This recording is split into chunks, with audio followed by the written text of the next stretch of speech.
Welcome back to Pin Pals, the podcast about enamel pins and the people and culture behind them. I'm your host, Eric Roman from Warrior Pins, and I want to thank you for lending me your ears. I hope you guys are doing well. Today we have yet again another rad episode. We chop it up with Benoit of Pinding. We talk about earliest pin memories, first pin produced, advice for new pin makers, marketing challenges, vending at shows, and some fun rapid-fire questions. I think this may be the most fun I've had on Pin Pals because Matt and I actually learned we shared a lot of mutual interests outside of pins. I mean, we both found out we're pretty into basketball. We've both been in bands and made music in the past. We've both shot short films and music videos and things like that. So it was a great time chatting with Matt, getting to know him, and I think you guys are really going to enjoy this conversation. And real quick, I want to thank everyone who has listened, downloaded, subscribed, and reviewed this podcast. Pin Pals is my baby, and I knew that starting this podcast would be a huge undertaking. I mean, it's just me doing everything. All the interviewing, recording, scheduling, messaging, editing, posting. And that's in addition to running Warrior Pins, not to mention all the other happenings I have going on in my life. It's a lot of late nights and early mornings, but I'm doing what I can to make this the best damn podcast about enamel pins as possible. So the fact that you're checking out this passion project of mine means a whole heck of a lot. So from the bottom of my heart, thank you, thank you, thank you.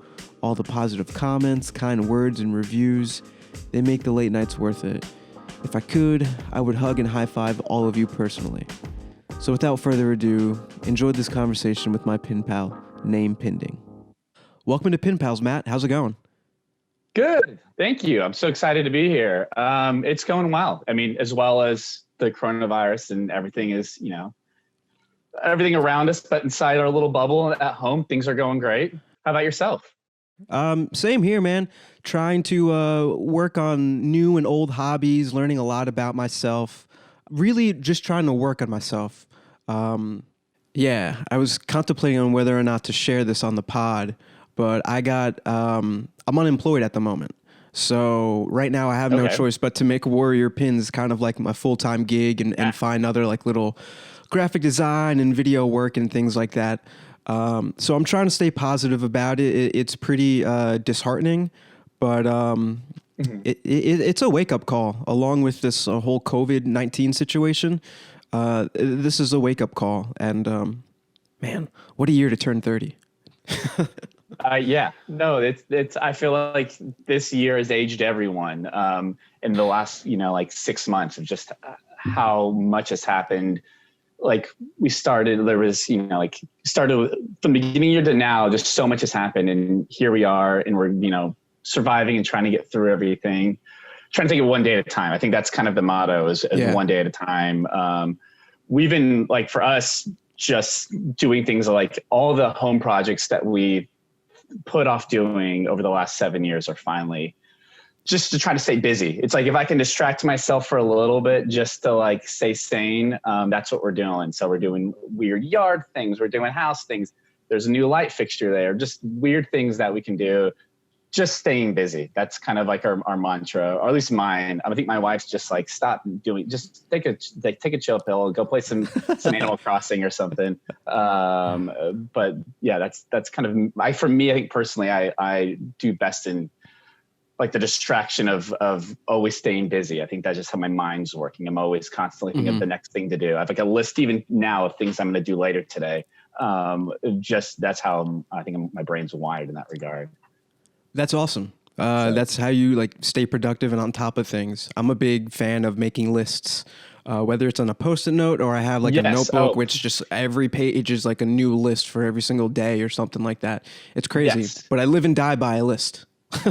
Oh yeah, I'm 100% like right now I have a book of list of like, there's house stuff, there's like old screenplays, there's pin ideas. I have a list of things I need to do this week. Yeah, I have a list of things out on this podcast I want to talk about. And so I lists are the way for me to survive. Absolutely. I've actually had to the lists have gotten so out of control for me. I signed up for a Trello board. So now I have like my personal stuff on its own board, the pin stuff on a board, stuff around the house, my freelance work, video, photography, all the little things that like, oh, it would be cool to go out with like the Ninja Turtle NECA action figures and go shoot them for like a cool like pin series or something like that. I have all these ideas, so I just always throw them in Trello. But that's how I try and like stay organized. So I don't lose all the freaking papers, Oh, that's man. a great idea. There's papers coming out everywhere. Yeah, that's my man. problem. Yeah, my problem is that like I currently am looking at about 4 different lists of. I mean, I look like a crazy person of just lists right now, and it just kind of like. Then when it looks overwhelming, I just stack all the lists, put them off to the side. I'm like, yeah, I'm doing good. I don't have to, like it's almost it turns into its own obsession of making these lists. I think it's like I can't control everything around me, so I'm going to control this list, and I can cross that thing off, and I have this like satisfaction that I did that. Like.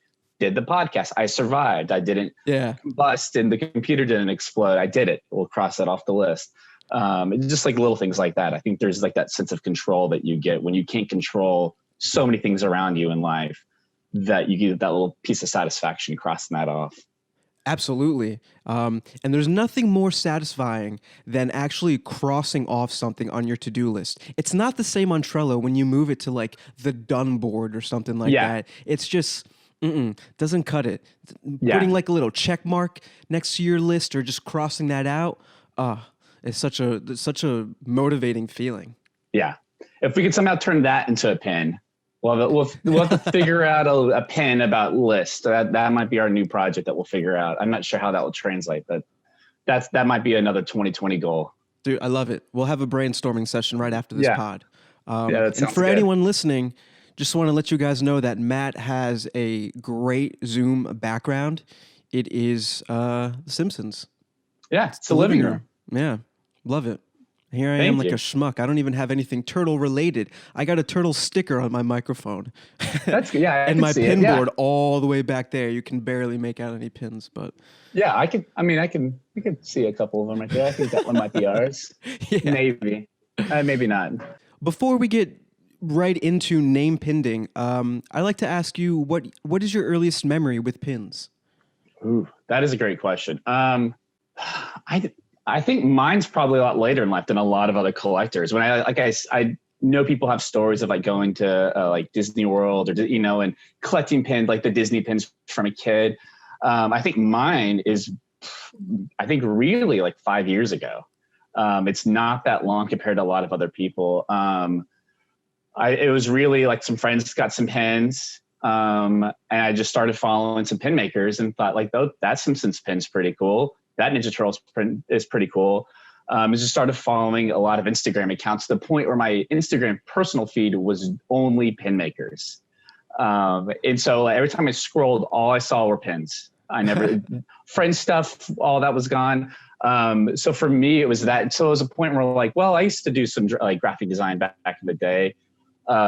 Let's give this a shot. And that's kind of what started it for me. So I don't like, for me, it was more of it's a lot more recent than a lot of other people. And I'll see of like, they've been doing this from the beginning. So for I, joined a lot later in life, I guess you could say. But it's been a pretty fun ride the whole time. Interesting. So you were a big Simpsons pin collector.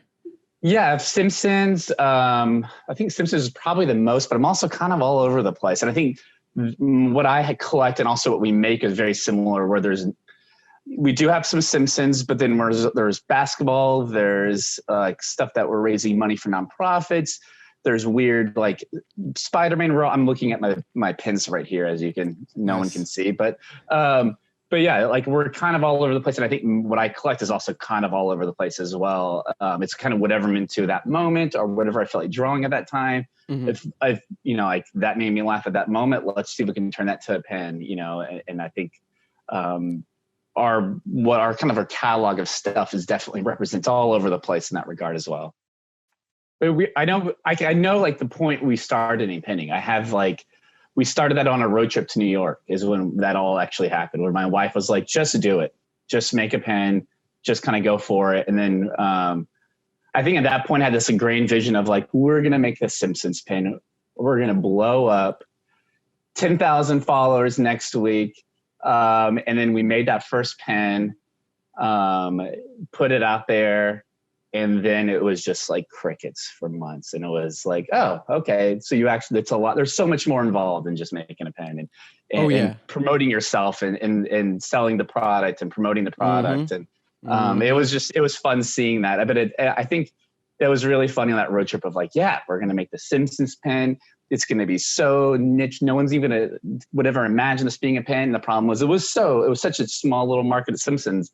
And it was our Mr. Burns shaking hands with Elvis, like reenacting the Elvis and Richard Nixon poster or picture from way back when. And it was just, I laugh now of just like, and I think some of our pens still probably have that same problem of like, I'm making pens kind of for myself in that regard. And like, I'm happy to wear this.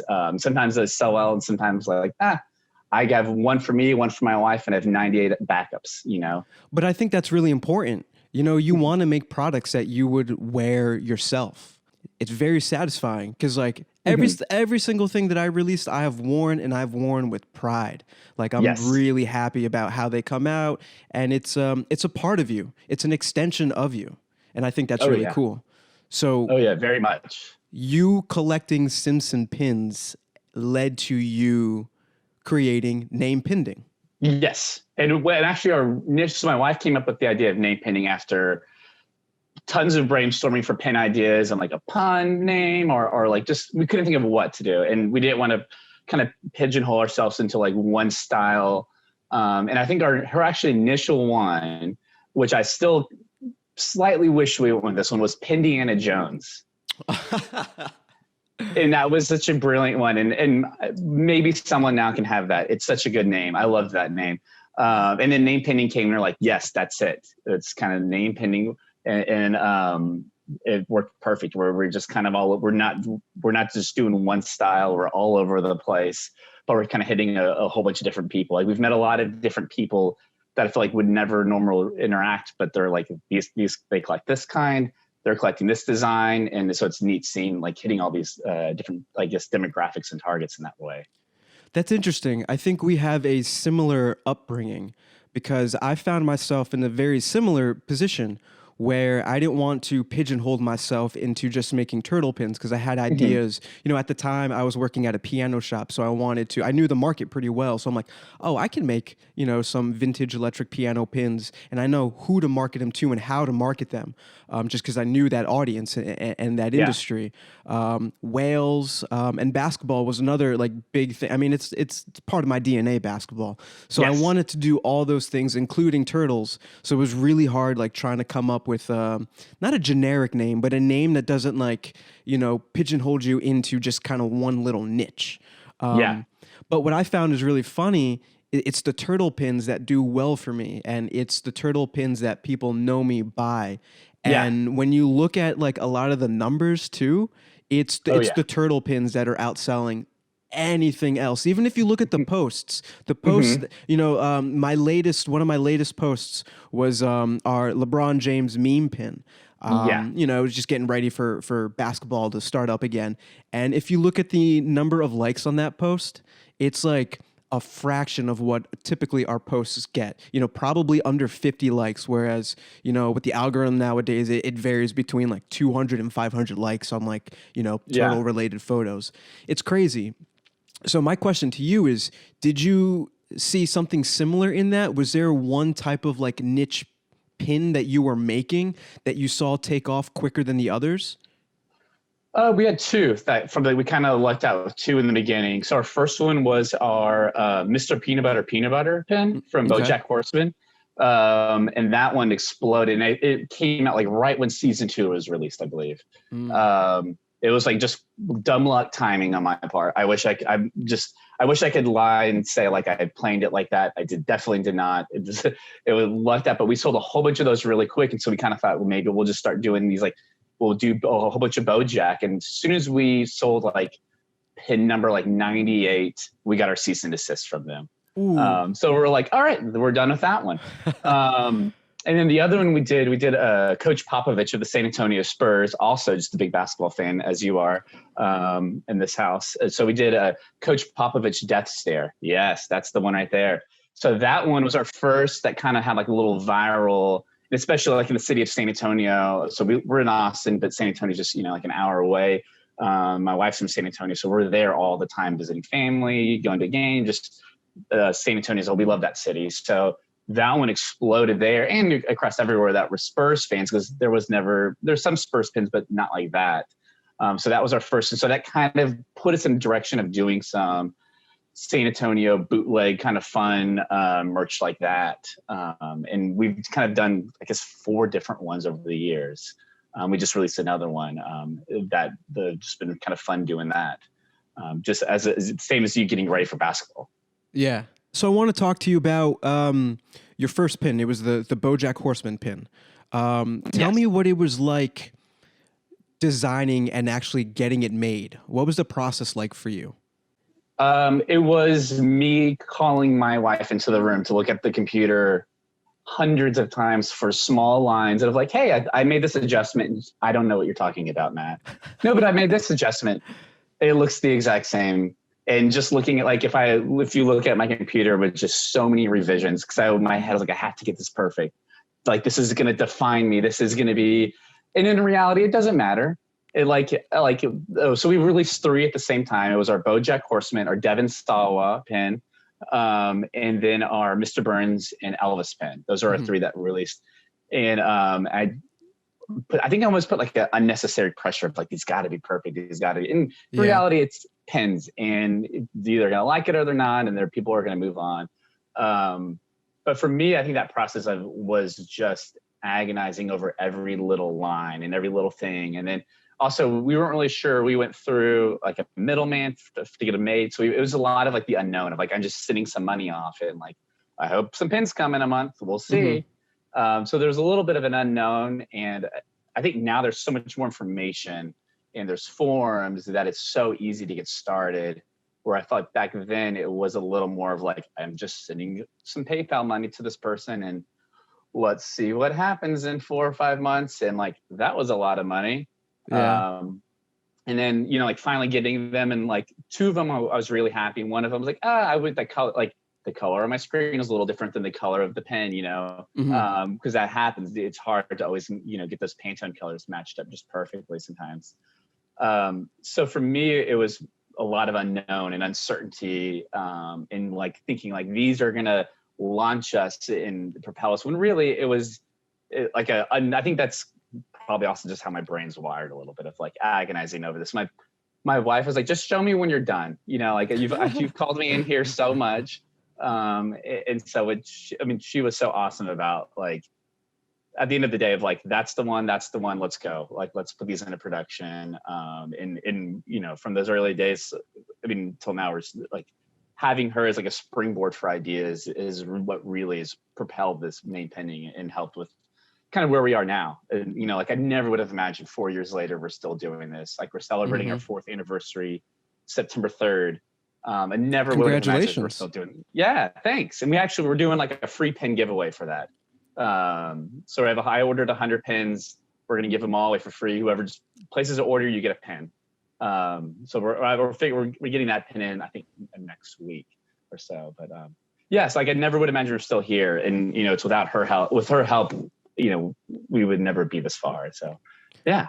That's really cool. What I'm noticing by talking to a bunch of pin makers is everyone has their form of like an inner circle where they can bounce ideas back and forth and get feedback from other people. Because, you look at your design for so long and you're working on it for hours on end or maybe days at a time. You get attached to these designs, and it's hard for you to kind of like walk away with it and look at it with fresh eyes when really you need someone else to kind of look at it and just give you their opinion. And you're like, oh, interesting. I didn't see that before, or things like that.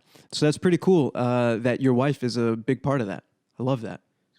Yeah, and I had some other friends also that I would just constantly send screenshots of stuff to the point of like, enough, Matt. Just when you're done and the pen's in your hand, send me that. So I can say good job. So I had a lot of that. And then another thing I used to do, and I still do that now, like I'll design something and like, I want to put it into production that evening. Like, this is perfect. I'm just, flying high with this design, just riding that wave, where I'll just kind of pause and wait a couple weeks or even a month and then go back to it and then say like, oh, actually, well, it's good, but there's no reason for this to be a pen. And I have a folder of probably about, I don't know, 80 designs that are like that, of just sitting there. Like maybe one day and some days I'll go back and like retweak things and like now it's ready. But it's like just hitting pause. That's also a good thing, because like once you have that design and you think you're finished, the next thing you want to do is get that pen in your hand right away. And having the patience is kind of that's like, I'm still learning that. I think so not every design needs to be made. Some designs could be a sticker instead, or a shirt, or something else completely different. Definitely. And I also think the hard thing with pin companies like us that make lots of different pins that cater to different niche communities is it's hard to figure out like where should I put my energy and efforts towards, am I serving the Ninja Turtle community, or should I be serving like the Spurs community and things like that? I think something really cool and really important is for us to reach out to our fans and followers and ask what they want, because ultimately we're serving them. Yes, we're making cool stuff for us, but we're running a business and we're trying to grow fans and grow our following base and things like that. So we definitely want to make sure we're catering to them. Yeah. And I think I would like to do a better job of that, of just like, sometimes with my, like how I use Instagram, I'll go like 2 weeks just really strong. And then I'll just, for like a week, like maybe make 1 or 2 posts, or maybe if that. And then I'll come back. It's like I just ride this roller coaster with Instagram. And I think just Instagram and the algorithm can get kind of frustrating. And also just the idea of social media can be overwhelming for people, of like, I got to make the perfect post. I need to hit a certain amount of likes. And then you start to get in your head about it. So like, I would like to do personally a better job kind of going forward of bringing more fan involvement in there. And I know like you had a post the other day about like, what would you like to see? How would you like Warrior Pins kind of go? Do you want more behind the scenes? Do you like, those are the kind of thing. I think that's a great example of like what I would like to do with Nate Penny kind of going forward.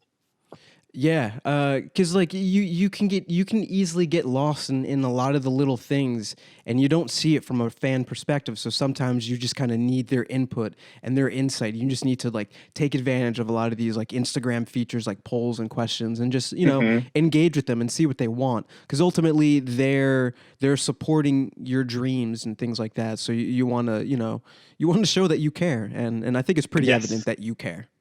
Yeah. Oh, we have just an amazing, I feel like as far as a lot of other pin makers, we have a smaller following, but gosh, they're awesome. Like even today I was packing some orders, and there's some people that will leave just a nice message. Like, I really love all your pins. I really appreciate what you're doing. It's just so awesome seeing that on a daily basis. I mean, especially just with how depressing everything is around you, it seems in a way, just having these little moments. And so like, we always will try to write, like, from the beginning, we used to draw pictures on every package that we send out, and now we'll try to just write a little message. And like this week, I was writing "Stay cool" on every message, or "Have a great day," "You deserve a great day," "You're amazing." And so we always will try to do just a little way of returning that favor. And like little things, like I would like to go back and draw more pictures on the packages and little stuff like that, just as a thank you. I know they're going to throw it away or recycle, but just for that little moment that they see it, they're going to get a little smirk or a little smile. And that's kind of like, just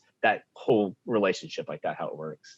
Boom. It's the little things in life. Cool. So before we move on, I want to ask you, do you have any advice for new pin makers? Anyone who wants to get into the pin game? What's something that you learned or wish you have known when you started? That's a great question.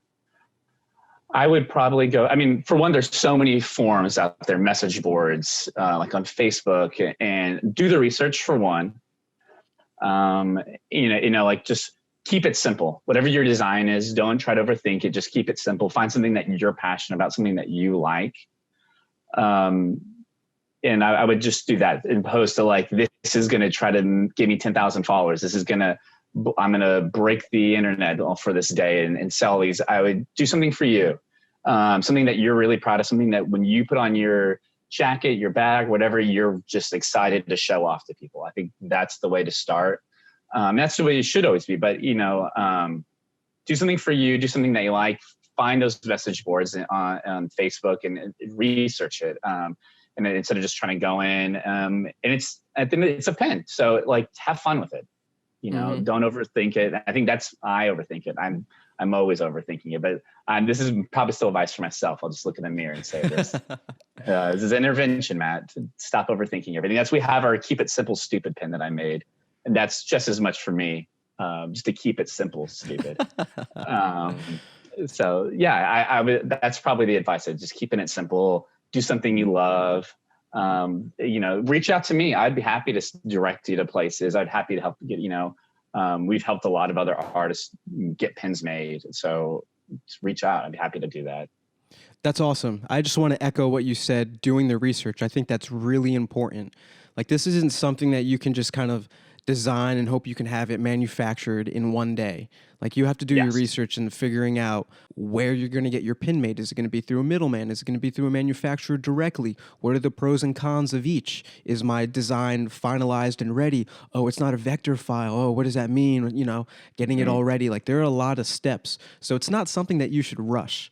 Just take the time to do your research, and I guarantee you, you'll be more fulfilled once you have that pin in your hand. Knowing all the hard work that you put into it is huge. Yeah, and then like along the way, whether you're working with a middleman or you're working directly with a manufacturer, just be nice. It's amazing. Like, if something goes wrong which eventually with every pin maker, something's going to go wrong with a pin. It just always seems to happen. At one point, everyone has a story, every pin maker. Just build those relationships with these people, with everyone. And there are people on the other end of that screen, at the other end of that email, that, that Instagram message that are helping you to create your goal and your visions. So just be nice, because if something goes wrong, you just having that relationship already built and having empathy, they're going to solve that problem a lot quicker, and they're going to be on the same team as you. Oh, and that's just general great life advice. Yeah, that's life advice, but also, yeah. So let's get into marketing. Yeah. Tell me about the e-commerce platforms that you have. I believe you're only on Etsy? We're on Etsy, yes. Okay. I mean, we've talked a lot about switching to like just a regular .com and putting a shop into there. As much as Etsy's pulling fees here and there, and like nickel and diming you for a lot of little stuff. I mean, Etsy does have such a built-in platform where people are just searching all the time, so that it just made it easy. It's so simple shipping with Etsy. So I could go on a long range of why I don't like Etsy, and I can go on a long range of why we're still on Etsy, and like eventually we might move somewhere else. But yeah, we're on Etsy, Instagram, and Facebook, and Twitter. But Instagram is probably our main platform for putting stuff out there and marketing ourselves, and how people are keeping up with like new pins and stuff like that. Give me a couple quick bullet points on why you think the pros and cons of Etsy. I'm curious to hear your take on this. There is it's searchable. People are going there to find stuff, and so I think a lot of our pins would not have sold as well without Etsy. Just the searchability of Etsy, and people going to this website, like Big Cartel doesn't have that search feature where you can just type in Spurs basketball, and then there's a pin that I didn't even know existed. Now they're like, I think I'm going to buy that. And I think that a lot of our pins benefit from, like, they didn't realize that was a thing beforehand, and now they found it. I would like to buy this. The problem with Etsy is just, I think, like where they're just charging you like a fee for shipping, a fee for listing, a fee on your sale. And then now that there's like, you can get a membership or a premium seller where you can get your listing higher up in the searches, like when they search for stuff. And so they figured out a way to commercialize Etsy from the sell even so much, where we're just kind of like, what's the bare minimum? I don't want to pay you any more than I need to. And it's worked out really well for us over the years. But yeah, another thing about Etsy I do like is that you can see how people are getting to your Etsy page. Are they going through like a Google search? They have a little back end analytics about that kind of stuff. And then also you can see like, what are people buying? They have some good data on that, and like what time of day. And there's little things like that we've taken advantage of, looking at some of that, of just, are they coming from Instagram or social media? Are they coming from Google? Like, how are they just coming through the Etsy search engine? So those are the pros. it's the cons, you're just spending money. But I think you're kind of spending money with Big Cartel and Shopify. All of them have monthly service fees. Mm-hmm. So I think that goes into the research of like, how do you want to present yourself? Etsy makes it easy. They all have their pros and cons, all the different platforms. Damn, yeah, those Etsy fees. Yes. Goodness. I just choose not to look. Yeah. But you make a great point. It's a huge search engine, and people are going there on a regular basis, and they're searching for things. So it's really important for pin makers, really, to be on there. Use some generic tags as well as some like super niche tags, so it's really easy to find your things. So it sounds like you're really taking advantage of Etsy and everything that they have to offer, and that's awesome. Oh yeah. And Etsy, I mean, we wouldn't be as far as like here without Etsy, as having that platform, as much as just like, I'll roll my eyes at Etsy, but at the same time, like, yep, I know. So what are some challenges you think you face when trying to market your pins? Time. So like during the school year, so I'm a first grade teacher. My wife's also a first grade teacher, just finding time to do everything. So usually by the time we get home, we're exhausted. And so just finding the time to make a post, to take a picture, to color correct the photo, all of that, the time is just to do that is probably our biggest thing. And then after time, I don't know. I think for us is really time and just finding the time in the day.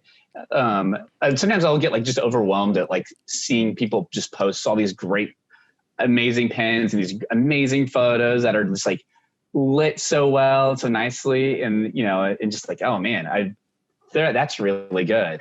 So like I have to make sure mine's better or not better, but just really good. And on that same level, like I'm trying to just keep up with that level. So I think like that can feel intimidating.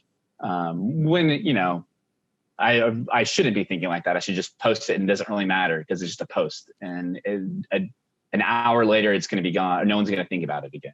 First of all, your posts are great. I'm looking at your feed right now. I love the that blanket. I don't know what they're called, but that beach blanket you use as like a backdrop for the pins, and you're getting close up. Very colorful, very visual. So you do a great job with that. I want to blame the algorithms on social media for always changing and making it harder. So it's like, I got to post more now. I barely have the time to like do what I'm doing now. And now you want me to like post more and be more consistent. And then that's how people are going to find me. Like, come on, give me a break. Remember back in like 2016 when there was like no like significant algorithms happening within Instagram? So good. It was still sorted by chronological order. The good old days. Oh, man. The good old days. Yeah, I missed that. So talk to me about social media. We mentioned that you're on Instagram. Are you on any other platforms? We're on Twitter and Facebook, and everything kind of just gets copied right to the Twitter and Facebook. I mean, we'll definitely, someone messages on Facebook or Twitter or Instagram, we always will respond, and we love chatting with people on all three platforms. Usually if anyone ever like reposts something or tags us anything, I'll always will try to reach out and just say thank you, just as like, just because they took the time to do that and give us a little shout out. And, so yeah, the Instagram's our main one of just communicating with people and customers. And, but it's same with like Etsy as well. Using that same platform for just saying thanks. Very cool. How do you like connect all your posts together? Do you use a third-party app, or is it just through the Instagram profile? With Twitter, I'll copy whatever I'm gonna put into Instagram and I'll paste it into Twitter. Cool. And then with Facebook, it just automatically goes because those are linked. Got it. Make it pretty easy. Our Twitter following is definitely not as big, and sometimes also our Twitter is just like reposting funny memes because I just want to have a good laugh. That like a meme my wife will send me, and so like sometimes our Twitter will be like weeks with no pins, and it's just that. It's almost like we use Twitter like our Instagram stories in a way. Do you run any kind of ads or do anything like that? We've done like ads to Instagram and Facebook. We've done that, I guess, mainly like around like the Thanksgiving to Christmas time, like winter, like that time frame. To mixed results. Sometimes we will run an ad and we'll just have this huge amount of followers, no sales. We've run an ad, no followers, no likes, suddenly we get a whole bunch of sales. So we like the algorithm of Instagram, like haven't really figured out the best way yet. And I think that's just more of a trial and error, but also it's trial and error by spending money. And so we're kind of like hesitant on doing that. So we at the moment, we haven't run an ad in a while. I mean, I might randomly just do one for a couple of days, but it's been a while. It's tough, and it can be like pretty discouraging when you put all this work into like creating a graphic or taking a photo, coming up with a caption and all that stuff. For you to go through the hard work of like trying to set up the ad, finding the right audience, who am I targeting, this and that, and then to not have like the results like come in, you know, the wanted results, like whether you're looking to gain a lot of followers, a lot of sales, it can be very disheartening. That's the weird thing about like running ads. You just got to be like willing to accept like no results and just like spend a lot of time doing A/B testing. Like you shouldn't rush into running ads, in my opinion. I mean, I've run a bunch of ads to no avail, like no sales, like a few likes. Like it's tough. So I just got to sit back and, you know, maybe review the ad, review the copy. And then go into the analytics, like, did this not reach the target audience? There's so much that goes into it. Like what you said before, kind of like what you're lacking. I think what we're all lacking is time. You know, you need a lot of time to like break everything down and just try to figure out like the common denominator between the good ads and the bad ads. And like, it can be frustrating. Yeah. It can be I wish we just had like someone that just handled like the social media. And I think that aspect for us, like I would love just to like write nice messages to people, pack orders all day. That would be the dream. And have someone just like post funny pictures of the pens and, you know, like comment and write the copy and all that fun stuff. And I think that's like when you start to see people that like incorporate friends, and then that's how like their business kind of grows in that regard. I think like that could be a next step for us of having someone figuring out a way to pay them, and with what little money we're actually coming in, but you know, like, but that I think that would be like a fun thing down the road if we were able to get to that. That's awesome. Yeah, I would love to get to that point too. But that brings up a good question. Where do you see name Pinding going in the next couple years? That is excellent. I've been trying to figure that out all year myself. Because we've been doing this for 4 years. I love everything that we've done. And we still have lots of pin ideas I want to do, but I wasn't sure, you know, like I would love to do a hat. I would love to do, you know, like we've done some bags. Those did well, but I'm not sure what's next for us. And it's definitely gonna be some pins. I'm not sure what kind of pins we're going to, I think like some people, that are a little more targeted, like we're going to make, I don't know, like I guess I'm kind of rambling, but I guess where we're going to be in 5 years, I have no clue. And that's the long story short of we could be done. We could like liquidate everything and just help people. I would be fine doing that. I would be fine still just doing this. I'm going to kind of like, if people are still buying and still appreciating what we're doing, I will just keep doing it. And you know, that's kind of like the long story short, maybe is, we'll do this as long as people want or like receive our pins well, or they're well received, and they're the time where people are like, oh, like we're done, and we'll be done. You know, like I don't know. I know that's kind of a cop out answer. I have no clue. I guess is the short as well. I've been figuring that out the last couple months. No, I think that's totally fine. I mean, I don't think anyone saw the world getting derailed by COVID-19. So who knows what the next 5 years is going to look like, especially with this election coming up. Things could be really crazy. Yeah. I don't know. Oh, yes. Yeah, it could get a lot darker, a lot quicker. For sure. Potentially. This is a scariest timeline. I don't think anyone could have imagined this. I think that's okay that you don't have a plan. The fact that you still want to like be involved in pins in some manner, whether you're making it or you're helping other people, that's pretty cool. I have a folder of all those designs. I would love to keep going, and I would, try to figure out what's next. But it's probably going to still be pins, but I would love to branch out. It's the like $1 million question of like branching out to what, and what's next. And I know like pin maker, there's a lot of pin makers that do shirts. Like you posted some shirts ideas the other day, yesterday, that were great. And so just kind of like, should we do shirts? Where do we keep all these shirts? Do I do stickers? That's easy to store a whole bunch of stickers. And just like the logistics of like, if I did some, runs of like 50 shirts, where am I going to keep all these 50 shirts if I don't sell them?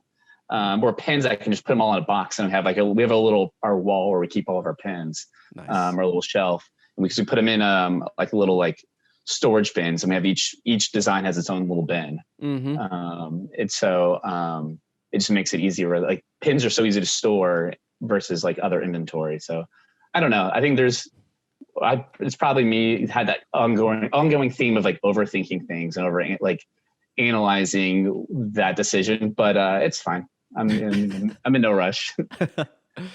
Yeah, pins are really easy to store, kind of stashed away in a corner, and you're not spending a ton of money making it. Whereas if you get into other products like hats or shirts or things like that, there's more of a cost up front, and then they take up a lot more space too. And you don't know how many to order, how many people are going to pre-order, things like that. There's a lot that goes into it. But I think that sounds like a really good move for you, because you guys got some great designs that would be, I think, really cool on a t-shirt. And you seem to have a pretty loyal fan base. And I think they would support you in your apparel endeavors. So just something to think about. If you see some shirts in about a couple of weeks, we know where this came from. Boom. Yeah, right there. Warrior Pins shirts, or maybe it's a collab. We'll figure out. Oh man, if we can collab somehow, Turtles, basketball, or just some way, that'd be really cool. What do you think sets name Pinding apart from other pin companies? Ooh, that is a great question. I think just the different style designs, from like 90s nostalgia to current movies, to like organizations that were supporting through pins, that were donating money, and also just customer service. I mean, if you email us, we're going to try to, if something goes wrong, if the package is lost, we're going to try to fix it as best we can, and we're going to try to help you. So I think that's what separates us is, we're kind of all over the place, but in a good way. It's a good answer. A lot of people don't care about the customer service, and that's super important. No matter what business, no matter what industry you're in, if you're not putting a lot of effort and time into customer service, then I think you need to kind of reevaluate, where you're spending your time and energy, because that's huge. Exactly. Do you have any marketing tips for new pin comers? You gave them some business tips. Now let's talk marketing tips. I like, as far as like just the packaging and everything, how you're presenting your pen, I love designing the backing card and I know some people just will have the same backing card for every single pen. I love the touch of every pen has its own backing card. And so like I sometimes will spend more time designing the backing card than I will just the actual pen and how it fits in there. So that's just like a fun touch that people like, and it just your brain and your package and how you're presenting yourself, putting that time. But also there's a million reasons to just have one nice backing card that you can order 1,000 of, and you're just slamming them on real quick, and it looks great. So you can go either way, and it works great. So for us, we like designing every pin has its own unique backing card, and I think that just makes the overall like package of it looks good. You can go do some fun stuff with it as well. You do. I've seen that. I've actually saved the backing cards. I think they're somewhere in the attic. I've saved every single backing card that I've gotten from all the pins that I've ordered. But I remember looking through them not too long ago and seeing yours and how they were specific to the pin that I got. Mm-hmm. And I thought that was a really nice touch. Yeah. Thank you. Of course, Matt. I see you putting in the work. I just got in today, or yesterday, our 4th anniversary pin backing card, and it's very goofy and silly and filled with lots of confetti and birthday cake. So I'm excited for that. Ooh, okay. So as far as just like designing silly backing cards, I was looking at it right there. I'm stoked. I'll have to show you after this. You said the anniversary is September 3rd? 4th? 3rd. 3rd. Yeah. I got it right. 3rd. Yeah. Okay, cool. Yeah. So hopefully by the time this podcast comes out, it will be around that time, if not a little before that time.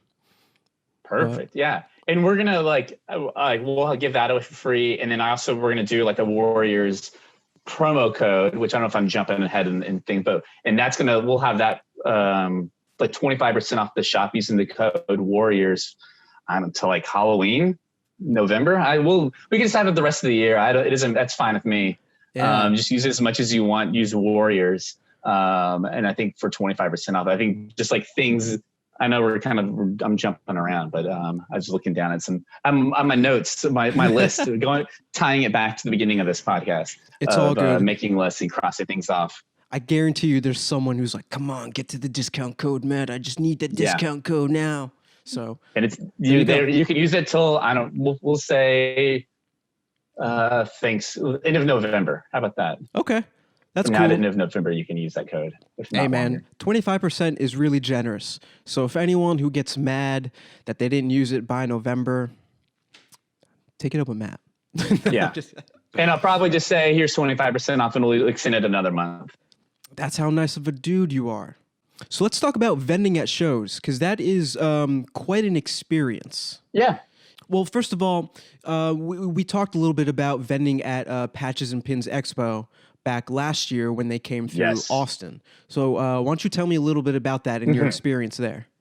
Oh, it was wild. So before that, the only vending that we've done were just like little markups and like pop-up events in Austin where there could be like us selling pens, but then next to us, someone selling soap, someone selling jewelry, someone selling vintage clothes. So we're just all over the place. So they're not necessarily coming to look for pens. It's just like, oh, you sell pens? Why do you sell pens? And they're like, cool, I'll get one of those. So going to the Patches and Pin Expo was kind of eye-opening where people are coming and they're like, I saw that and I want to get it. Was just so wild to see people. And it was so amazing. Like just seeing the collectors and meeting them. And they're just going from one vendor to another. And just, they were so happy just to talk to you. Everyone is so welcoming. And we shared it with a friend of ours, Push Pens, which was from San Antonio, now in Detroit. They moved. And we both had our little table. We had, I think, maybe 10 pens each. So everyone next to us had these giant displays. And we were just like our little table, just holding it down and having we had a great time, though. And, we did well. And it's a great way just to put yourself out there. You're meeting people, you're talking, you become a little salesman. Just it's just fun to chat with people like that.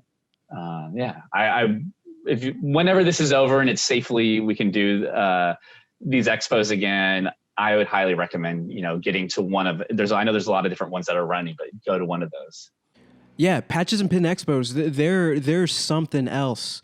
The crowd, you meet some really interesting people, and you kind of talked about it. You meet all these different collectors, people who are really into pins, like that have jean jackets that weigh 50 pounds because there's like a gazillion pins on there. Shout out Xavier from New York City. That's exactly who I'm talking about and thinking of in my head. He's a great dude who's come by every single Patches and Pins Expo that we've done, and we've done the last 3 in New York. And every time he's comes by and he's spending like 20 minutes at the table and we're catching up. And I think that's really cool. These expos are bringing the pin community together. And like you said earlier, before we hopped on the pod, you're meeting people who know your brand and who have like talked to you via DMs and things like that. So it's really cool getting to put a face to that profile and getting to actually interact with them in person. Yeah, it's fun. And you get, there's like an energy that's not there selling on Etsy. And there's an excitement that's not there selling online. And you kind of get that when you interact through like Instagram and comments and direct messages, but to see that person like right there and see their face as they buy and they're just so excited, it's so awesome. It's just a great feeling. And it kind of reminds me in like San Antonio, they have Fiesta, which is similar. It's like an enamel pen, but with a ribbon a little bigger, and everyone collects these Fiesta medals, and it's like a month-long party in San Antonio. And we've made Fiesta medals, and it's very similar. We've done Fiesta medal events. People are going from like booth to booth, just buying, and are happy, and they have their vests that are just similar, just way down. And it's like a point of pride to see like how many Fiesta medals you can put on your jacket or your vest or your sash, and like who weighs the most. It's very similar in that. That's awesome. Yeah. I actually have one of your Fiesta medals, the Manu Ginobili one. Oh yeah, the Euro step. Yeah, that was a fun one. I love this. What a great basketball player too. Hmm. I mean that goes without saying. Manu. Yeah, just a good guy. So there are actual festivals where this is where like the only thing that people are slinging. Yeah, and so everything's in San Antonio. So I was San kind of feel Antonio. like Fiesta.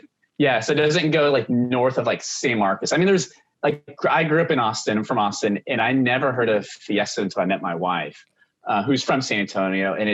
And we do the Flambeau parade. There's big parades. There's like parades for the day at night. It's amazing. It's such a fun. We've brought so many people, our friends from Austin, down to San Antonio to have just this great time. And they're wearing your medals.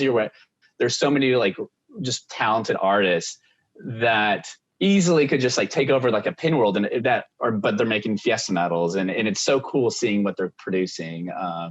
And so they just kind of meetings. That's like a whole other world. So we have like our pin world, and then we have our Fiesta medal world that we communicate and chat with. And sometimes those overlap, but it's really neat. And they're just, like they're raising money for the city. Everyone's just having a good time. It's just kind of a big party. That's awesome.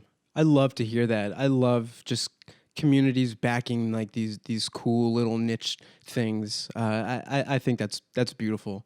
If I ever make my way down to San Antonio or Austin, I definitely want to attend one of these. I want to see like the community in action for myself and going crazy over these Fiesta pins. And I'll probably buy a bunch myself, to be honest with you.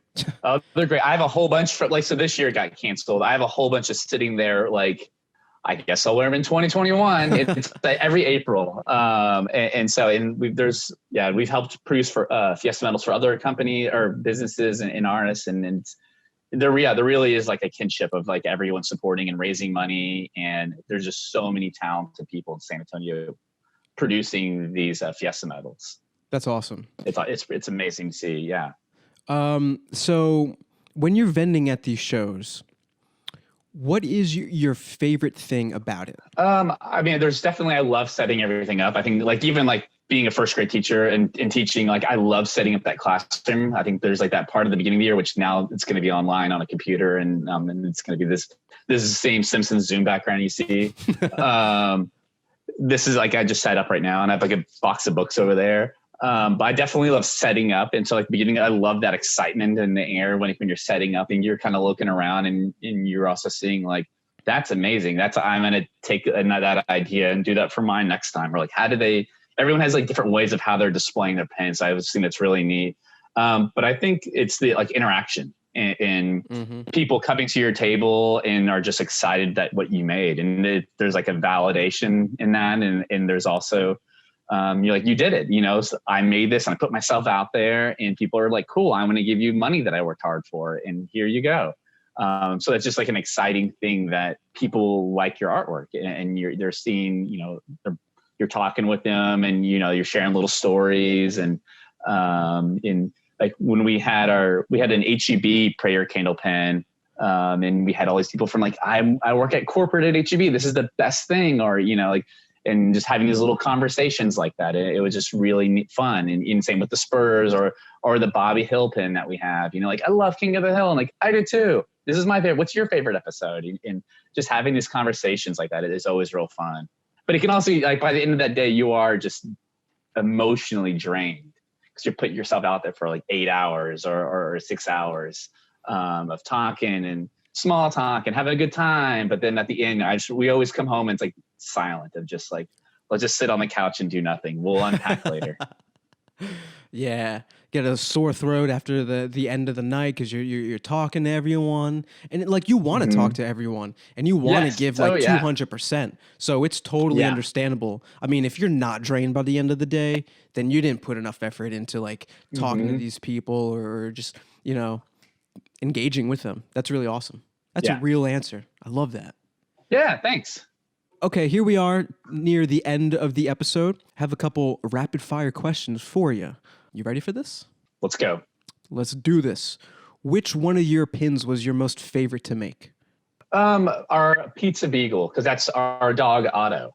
it's a beagle head and a pizza body. And that's Otto. It's a pepperoni pizza because he used to always try to jump up and lick our pizzas while we're eating it. So we have to hold our pizza up. So you'd sit on the couch and then hold the plate basically right up to your head. We have a lot of friends that we've come over and they're like, we have to warn them. And they're like, yeah. And then all of a sudden he's used to jumping in and try to steal our pizza. He's a little older now, so it's a little easier to eat pizza in the house. So that's probably my favorite just because that's our dog, Otto. The second one would probably be Millie, which is our ghost dog, our Halloween pin. It's like a dog with a ghost sheet over it. I saw that. Just because those are our dogs. But. What accomplishment are you most proud of with name Pinding? That we're still here. Hey. Yeah, we're still doing it, and we're still like putting out new designs, and we still have a passion for it. And we have we've survived some we've had a couple of moments in the past of cease and desist. Maybe that's also on a side note of if you're going to get a cease and desist, honor it, and if you if they tell you to stop. Yes. We stopped, but then also had an unfortunate situation where that escalated. And so surviving things like that. And we've had, for every up, I think we've had an equal down. We've sold like one of our fiesta medals, we sold 1,000 medals in 60 hours, Whoa. Which was just mind blowing. Yeah. We never saw that coming. It was just mind blowing. And then we've also had a point where we had to shut down for legal reasons for 6 months. So we've had these amazing highs, and we've also survived these amazing these lows. So and we're still here and we're doing great. And so that's a whole other thing. But yeah. That's great. I just want to interject. I think you touched on this earlier, but you also help out a lot of nonprofits and local organizations. You're really big into giving back into the community. You raise money for ACLU, Out Youth, San Antonio Animal Defense League, Planned Parenthood, so many other ones. That should definitely be up there too. And I just wanted to bring that to the attention of the listeners. Yeah, thank you. Give back to the community, and that's huge. We're working on one for Austin Justice Coalition next. That's our next the Austin Justice Coalition that we want to do next for them, and just donate some money and just have that just kind of ongoing, just like our Y'all Means All that we donate to Out Youth, just having that just always there, always available for people, and always just trying to raise some money. So we don't have the biggest platform, but the platform we have, we want to try to use it for some good, maybe it's like that going back, just being nice, being good, just trying to help out. That's great. What was the last pin you just bought? I honestly can't remember off the top of my head. You stumped me. That was a great question. It's probably something that I traded, probably with Push Pins. That was in San Antonio now. And all of her stuff's amazing. She's awesome. She's in Detroit.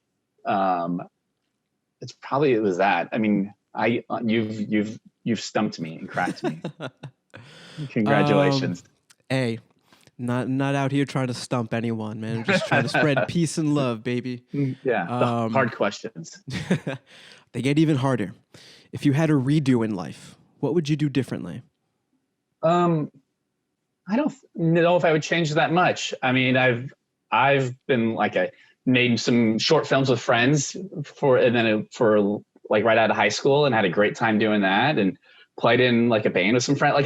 I've been fine. If I didn't have this course, I wouldn't have met my wife. I wouldn't be sitting right here. I think all those things led to this. So if I would have changed took something out of the equation or redid something, that I don't think that would be sitting here talking to you. And so I don't think I would change anything. I went to college 9 years after I graduated high school because I didn't know what I wanted to do, and so I think, but that's where I met my wife, and that's where I became a teacher, and here I am. Dude, that's incredible. The more we keep talking, the more I'm learning about you, and I just can't help but think that if we lived in closer proximity of each other, we would be pretty good friends. Yeah, I mean, we're only 1,000 miles. We'll have to figure that out. Yeah, we'll figure that out post-COVID. But you make movies. I went to school for communications, specifically media production, so I have a background in that. I also played in bands and things like that. Have a long musical history, and Okay. I also share the same mantra in that I don't know if I would change much differently. I think maybe I would change what I studied, and instead of Okay. communications, it would be like marine biology because I love Ooh, whales and yeah. stuff like that. But I'm not mad about the choices that I've made in life because it has led me to this point, into talking Hmm. to you, into releasing a bunch of pins, into spreading my passion for Ninja Turtles to people all over the world. Like, Yeah. it's incredible how all these like little micro decisions have led to this moment right here, Hmm. and it's wild to think about. Yeah. No, I definitely agree. We're gonna have to exchange films and music after this. I'll start sending you some links after this. Absolutely, I'll burn you a mix. How does that Yeah. sound? Oh, I like that. All right, got two more for you. Tell me something. Give me a hot take. Tell me something that no one agrees with you on. Oh, um, I don't know that we're gonna that you've. Let me think. A hot take that no one agrees with. Um, that I have a good singing voice. You do. I'm asking I you. think. Do you? Oh, I know. I have a terrible. I'm but 1,000% pitch deaf. Like when I can't tone deaf. I can't any of that. But I love doing karaoke and singing. But it is. I know it's awful, but I love it though. I'm right there So with and you. yeah, so that's probably not the hottest take. That's like a lukewarm take. It's Yeah. like maybe it's sitting out in the sun. Um, I'll give you but yeah. mine. Maybe that'll Okay. like Yeah. Yeah. get the gears turning. Pizza tastes better cold. I don't know what it is, but I love it, and I can eat an entire pie like that. Not to say that I don't like warm, fresh, Yeah. hot pizza, which is also really great, but there's something about just that cold pizza. I don't know what it is. Maybe there's something wrong with me. Maybe I've watched too many Ninja Turtle movies and cartoons, but I love cold pizza. Fight me. That's Change a my mind. that's a that's a great take. No, that's a good one. Man, I'm gonna have to. That we're a strong believer in that. Like you always order extra pizza just for that next morning. That's Yeah. like if you're like that's the way it's done. Hot take. You that is a good one. Yeah, Now, it sounds like we're going to have a follow-up podcast so we can yeah, talk no, about some of these.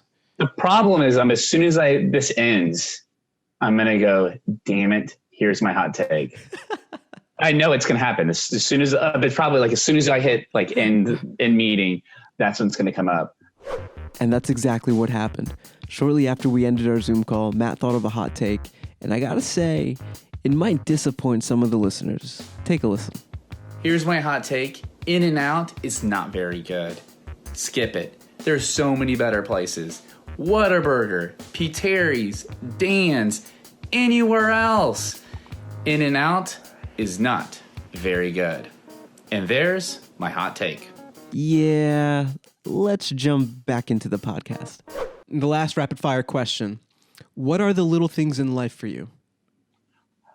I think just spending time like my wife being here, spending time with the dogs. It's like I have a job. I'm thankful for that. Like it's all these little things like that. I'm just like I'm fortunate to have that. I'm happy. I have a job that I like and I like going to. I think that it's like I guess it goes back to like finding like the joy in little things in life. I think like but when I used to make films, I always wanted to do like we make a lot of just really goofy films, but also always wanted to do like documentaries on like the little things of like relationship, like couples, but almost to the point of it's like boring, as in they're just having a good time and finding these little moments in life together, which maybe it's not boring, but like those little things like that I like. And it's like you had that shirt, the little things in life that resonated a lot with me. And even like this question, it just those little moments where either you could be upset or like frustrated, but there's always like something like finding humor in everything, or trying to look at the bright side of things, when we sold those 1,000 medals a couple of years ago, in 60 hours, our dog tore his ACL, so he had to have knee surgery. Like, oh, no. So the good thing is suddenly I have this money that I can afford to pay that. Like I was just so fortunate that happened. And like, that's the, like kind of the little things like that in life that like, just trying to stay positive, which is easier said than done. I love it. It's different for everyone. And I love asking that question. I love just seeing what little things just kind of like give you hope on a dark day. Yeah. Keep you motivated, keep you going, get you excited after a long day at work. That's awesome. I mean, I think another thing for me is like, I always will try to listen to music as much as possible. And I think if I'm down, if I find the right song, which could be something different every single day or every different time, can really flip like just how I'm feeling. And so like, I always will like try to have some kind of music playing in the background. Yo, same here. Power of music. Yes. Oh stuff. yeah. Yes. Matt, you made it to the end of Pin Pals. How do you feel? Relieved, and I'm going to cross it off the list. No, it feels great. I'm excited. Hopefully I didn't ramble too much. No, not at all. Everything that you said, very insightful, very meaningful. Yeah. I think you meant everything that you said. Was there, before we close off, was there anything on your list that you didn't talk about that you'd like to talk about now? So Warriors. So codename Warriors for 25% off until whenever. Warriors, that's plural with an S. Yes. Or we could just change it to Warrior Pins, just make it just direct from you. Do you have what are your thoughts? I say let's keep it Warriors. Okay, yeah. Warriors. So Warriors, 25% off. And that will last until whenever. To be determined. 2021. And then September 3rd, giving away stuff. I don't know. Big 4-year party. Yes. September 3rd. Love it. And then I don't know. We've like, there's nothing else to rely on here besides just like some places that we've worked with that we're just fortunate to work with. Like who? And we like local places as far as like Vulcan Video that was closing down, that we did like a campaign and pins for them to help raise money. The Austin Beer Garden Brewery, the ABGB in town. Julian Castro's presidential like fiesta medal we did when he was running for president. And then we're like coffee shops in like San Antonio Gold and Shotgun House Coffee Roasters and just like this El Paso artist Patrick Gabaldon in El Paso, sorry, that's amazing and talented. And there's more, but yeah, like I think Name Pinning's put me in a place where we've just connected with other artists, and it's really cool. And like San Antonio Flavor, SA Flavor in San Antonio, he's just like he's to me like the ultimate salesperson. So seeing like I got to meet this guy that's like a awesome salesperson. He's just so genuine and so compassionate. Like I would like to sell like how he sells. And like Barbacoa Apparel was another one that helped put us on the map when no one else was like liking our stuff or even giving us any time of day. And they're out of San Antonio as well. We have a lot of San Antonio connections, as you can see. And they were the first ones that just started like posting our stuff, inviting us to shows. So it was the folks at Barbacoa Apparel. Just nice folks. So I don't know. Yeah. Like there's nothing else on the list besides, like almost thank yous, because we wouldn't be here without all these people, and we wouldn't still be around with all these, just still doing this and do something that we love, without all just the fans and customers and these artists, other business and nonprofits. Like we're here because of them. Dude, you talked a lot about collabs just in what you just said. We're definitely going to have you back on the pod, because I would love to talk more in depth about the collab process, how you reach out to these businesses, or are they reaching out to you and things like that. I think that's really cool. But I think the coolest thing is that you're very community focused and you're giving back. And you're trying to find ways to help struggling businesses raise some extra cash and things like that. I think that's awesome, and that speaks very highly of you. It's very awesome. Thank you. You also gave a couple shout outs. I don't know if you got to everyone on your list, but I'll give you the floor right now to shout your outs and tell the listeners where they can follow you. Okay. Yeah. So for us, it's Name Pinding, NAMEPINDING. So pin like the PIN. That's our Name Pinding's our Instagram handle. And I mean, it's also Etsy and all those fun stuff. Other places like Friends. I mean, God, there's so many pin makers. When we like Push Pins, I gave a shout out to. Tanner at Trusted Vibes was one. You've helped us in support, like reposted stuff. And there's so many like Bad Pins, Pablo Picasso, Negamitis, Super Yaki. I didn't make a list of this, which I should have, so I'm just going off. Other pin makers. There's so many pin makers that have like across have shot. The people at Taco Gear in Corpus are awesome, and they've always reposted our stuff and supported us. I'm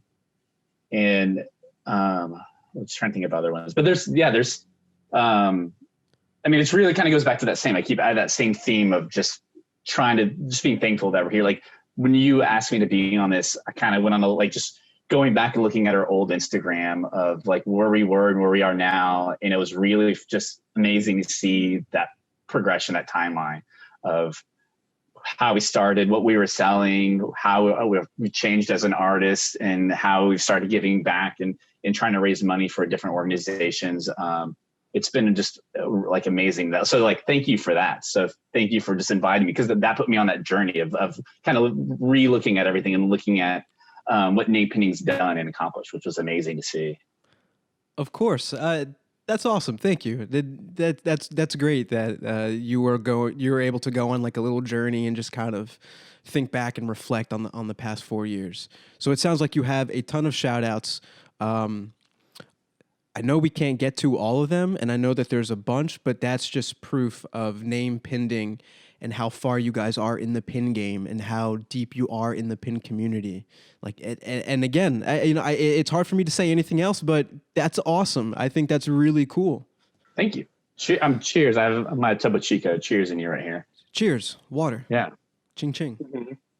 Everyone drink some water. That's another hot tip. Yeah. Cool. So we talked about the special discount code Warriors for 25% off your order from Name Pinding's Etsy store. Matt, once again, thank you so much for being on Pin Pals.